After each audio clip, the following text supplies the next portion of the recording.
Pierwsze dni zimy 2021 roku. Wybieramy się za miasto, aby odpocząć od zgiełku i poczuć trzaskający śnieg pod butami. Obserwując od kilku dni wzmożony ruch w karkonoskich kurortach, decydujemy się na przejście mniej znanym szlakiem przez góry Mniszek i Chełmiec. Na wycieczkę wybieramy się koleją. Wysiadamy na stacji Boguszów-Gorce Zachód i zmierzamy w stronę Szczawna-Zdroju.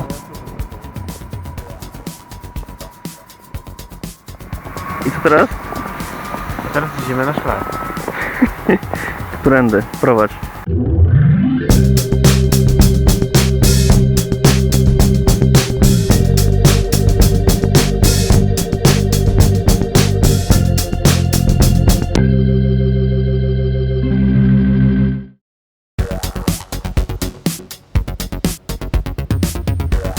Szlak podzieliliśmy na 3 etapy. Przejście przez górę Mniszek, wejście na Chełmiec i powrót na stację kolejową, tym razem w Wałbrzychu, skąd wrócimy do Wrocławia. Podróż zaplanowaliśmy dzięki mapie turystycznej, która pozwala w prosty sposób zaprojektować szlak. Wybieramy punkt startowy, punkty przejścia i koniec trasy. Aplikacja obliczy za nas długość trasy, oszacuje czas przejścia i zaznaczy, jakie wysokości będziemy musieli pokonać. Trasę można zaplanować na komputerze, a śledzić w aplikacji mobilnej w czasie rzeczywistym.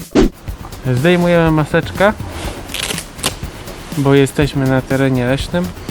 A właśnie wysiedliśmy z pociągu na stacji Boguszów-Gorce Zachód i wkraczamy na szlak niebieski w kierunku Szczawna-Zdrój. Po drodze przejdziemy przez szczyt Chełmiec. Zobaczmy.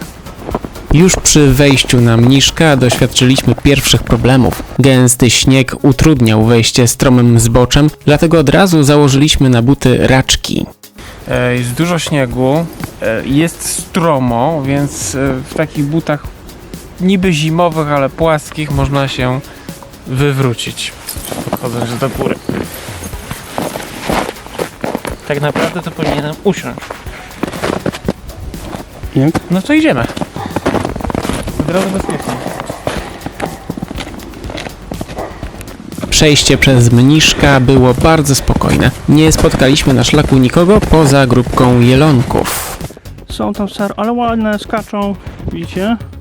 Całą górę przeszliśmy w 70 minut. Najwyższy punkt Mniszka to 711 metrów nad poziomem morza. Mniszek znajduje się w całości na terenie miasta Boguszów-Gorce, dlatego po zejściu z góry przeszliśmy jeszcze przez Małą Kolonię, skąd skierowaliśmy się już w stronę Chełmca. Pierwszy etap podróży mam za sobą. Zeszliśmy z góry Mniszek i to jest jeden z 3 etapów.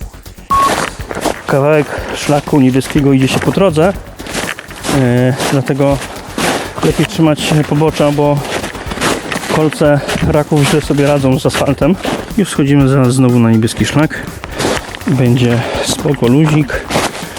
Wejście na Chełmiec od strony Boguszowa jest łagodne, dlatego spokojnym krokiem szliśmy na szczyt niebieskim szlakiem. Po drodze kilka razy zatrzymaliśmy się i podziwialiśmy widoki i przyrodę.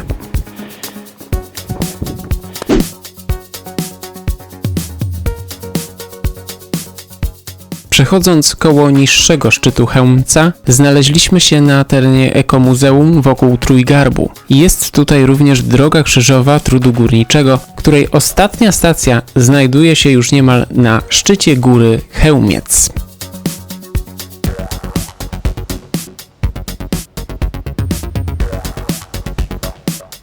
Chełmiec to drugi co do wysokości szczyt gór wałbrzyskich. W całości znajduje się w mieście Szczawno-Zdrój. Góra dominuje w wałbrzyskim krajobrazie, a przy dobrej widoczności można ją dostrzec z oddalonego o 70 km Wrocławia.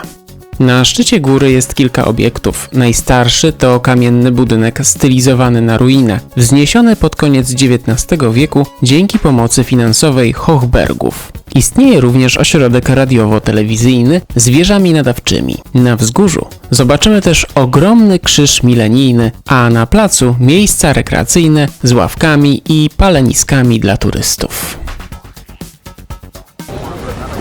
Witamy na Chełmcu.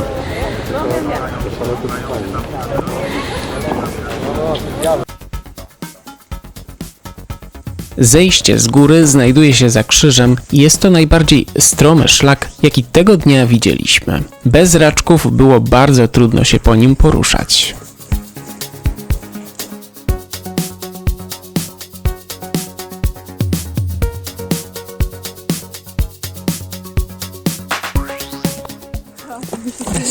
Na dole. Drugi etap wycieczki zakończyliśmy na ostatnim skrzyżowaniu szlaków niebieskiego i czarnego, zaraz przy małym stawie, do którego spływał strumyk. Spędziliśmy tu chwilę podziwiając przyrodę i popijając herbatę. W tym miejscu mieliśmy już godzinę opóźnienia względem pierwotnego planu, ale naprawdę warto było zatrzymać się w tych kilku miejscach i spokojnie obserwować zimową scenerię. Przejście Chełmca zajęło nam około 2 godziny. Etap trzeci to dotarcie na dworzec kolejowy. Kilkaset metrów za granicami parku przy ulicy Baczyńskiego znajduje się pętla autobusowa, gdzie czekał już na nas autobus linii 10. Podjechaliśmy nim w okolice stacji kolejowej Wałbrzych Centrum. Ostatni, trzeci etap naszej podróży za nami. Dotarliśmy do dworca Wałbrzych Centrum. No i żegnamy Was w ten wodny, śnieżny dzień. A teraz zapraszamy na podsumowanie. Trasa, którą przebyliśmy, obejmowała prawie 10 km. W trakcie wycieczki wspinaliśmy się 590 metrów, a schodziliśmy prawie 700. Szacowany przez aplikację czas przejścia z Boguszowa Gorców do Szczawna-Zdroju to 3 godziny i 15 minut, ale nam przejście trasy zajęło 4,5 godziny. Niemal całą drogę szliśmy niebieskim szlakiem, który jest częścią europejskiego, długodystansowego pieszego szlaku E3 od Atlantyku aż po Morze Czarne. Na Chełmiec weszliśmy w towarzystwie zielonego i czarnego szlaku, a potem jeszcze kilka razy pokonaliśmy czarny szlak podczas stromego zejścia z Chełmca. Trasa, którą opisujemy, nie należy do wymagających. Jest to typowa ścieżka rekreacyjna o niezbyt skomplikowanym podejściu, ale tylko wtedy, gdy wyruszymy z Boguszowa Gorców. Wówczas strome odcinki szlaku są łatwe do pokonania, gdyż to nimi właśnie będziemy schodzić z gór. Prawda, że pięknie? Trasę polecamy również rodzinom ze starszymi dziećmi oraz rowerzystom. Bo naprawdę jest tak dużo śniegu i ślizgo, w związku z tym mam tutaj gumkę. Tak włożymy na buty. Ciekawe, czy się zmieszczą. Dobra, Ale są uniwersalne, co? tak. Czyli na każdą nogę wejdą? Do rozmiaru 44. Zasubskrybujcie kanał, włączcie dzwonek, aby nie przegapić żadnego nowego filmu. Do zobaczenia. Wiesz, jak to wygląda? To jest przyśnieżone, jest gumka. Z przodu mam takie duże kółko, wiadomo, że to jest przód. I zakładamy najpierw z przodu, potem bierzemy za tył i ciągniemy na piętę. I tak wygląda podeszwa. Jest stabilnie? O, Teraz lepiej. naprawdę, teraz to spora różnica. Czuję, że już nie spadnę.